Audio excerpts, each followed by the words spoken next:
Cuando ves un mapa de Europa por primera vez, Irlanda parece una isla sencilla, verde, compacta, rodeada de agua y con una forma distintiva que muchos reconocen al instante.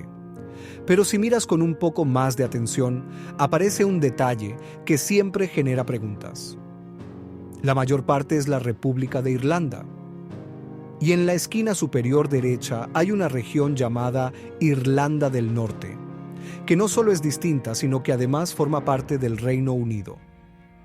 Es como si alguien hubiese dibujado una línea en un lugar donde, geográficamente, no parece tener sentido.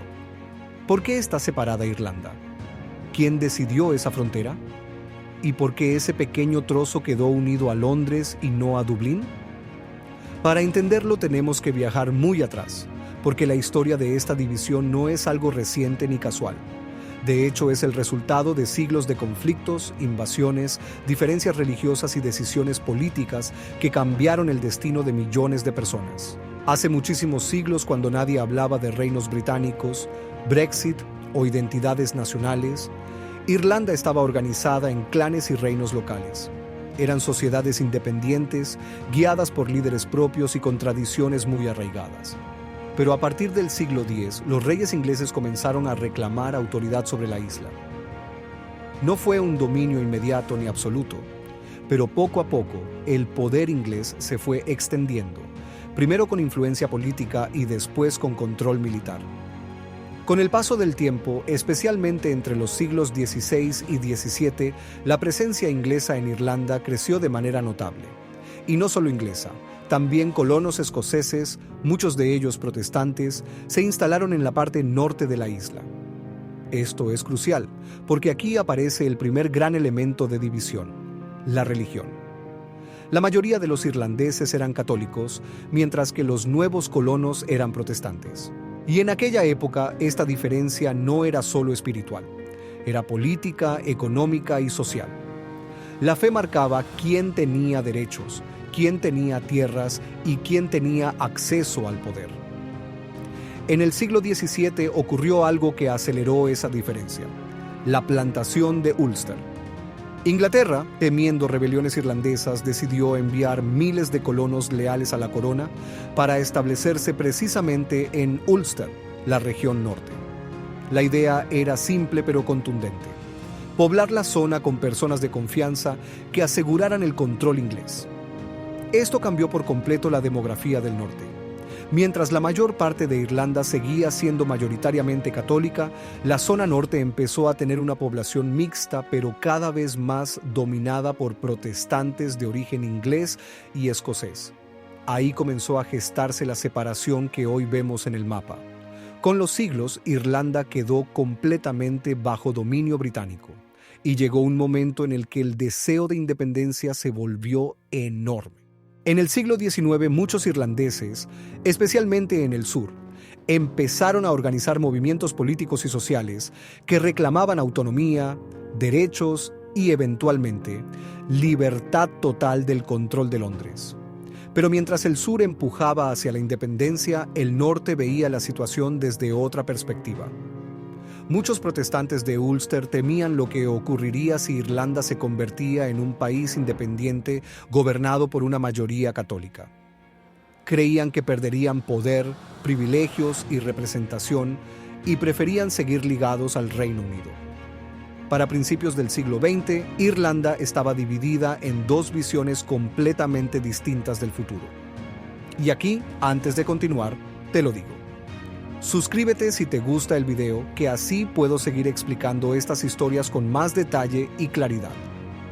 En 1919 estalló la Guerra de Independencia Irlandesa, un conflicto entre el IRA y las fuerzas británicas.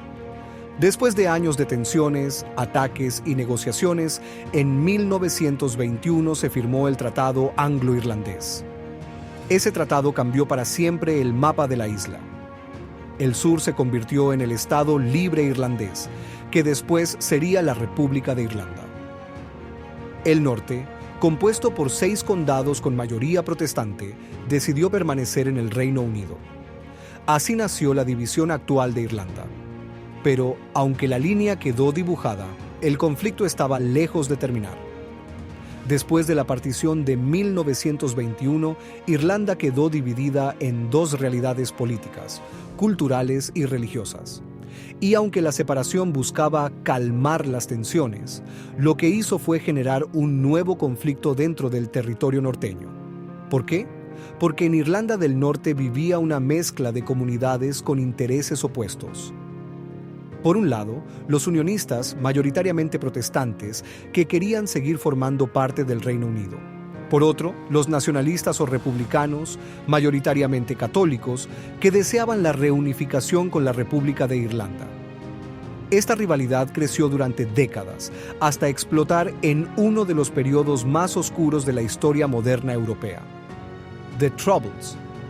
Este conflicto, que se extendió desde finales de los años 60 hasta 1998, estuvo marcado por violencia, atentados, disturbios civiles, presencia militar y enfrentamientos entre grupos paramilitares.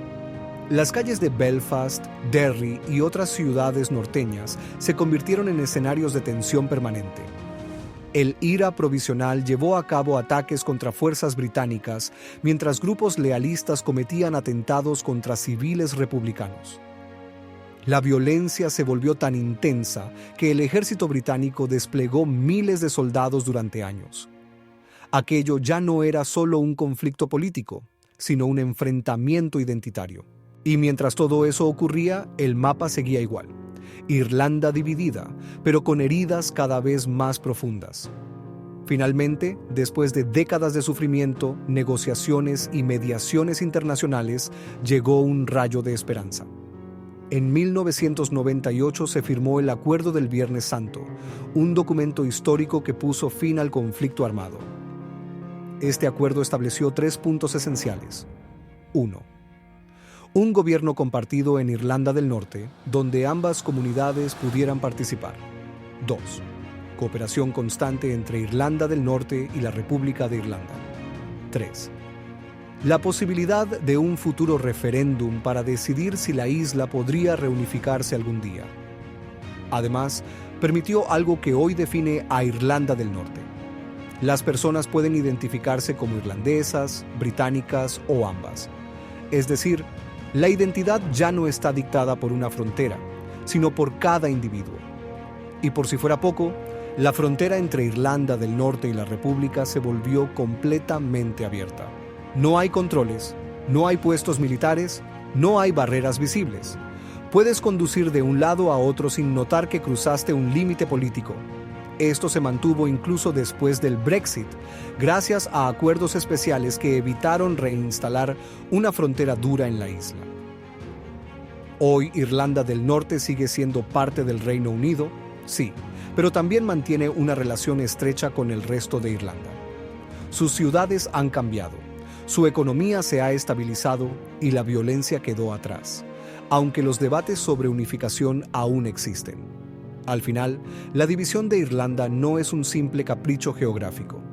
Es el resultado de siglos de colonización, diferencias religiosas marcadas, migraciones impulsadas por la corona británica, conflictos políticos y una guerra que cambió para siempre la identidad de toda una isla.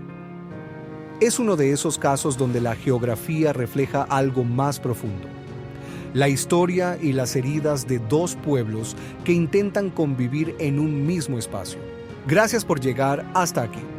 Y ya que estás, suscríbete si te gustó el vídeo, que aquí siempre analizamos el mundo, sus conflictos, sus fronteras y las historias que los crearon. Nos vemos en el próximo viaje.